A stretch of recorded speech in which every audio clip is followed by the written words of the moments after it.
Magandang araw mga kayapski! For today's video, i-unload na ang ating mga biik. Ginabi na nga ang pagdadala ng biik pero okay lang dahil sulit naman ang pag-iintay. Sino ba namang hindi matutuwa sa kalulusog at kalalaki ng mga biik na ito?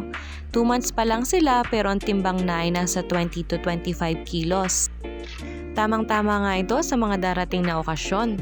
At ito na nga napakomment si JL. Yung pala, hindi ka na mag-ano.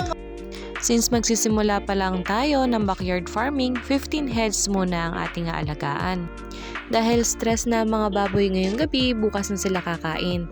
At ang gagamitin nating feed sa Young Emmanuel Platinum Starter na mabibili sa ating tindahan.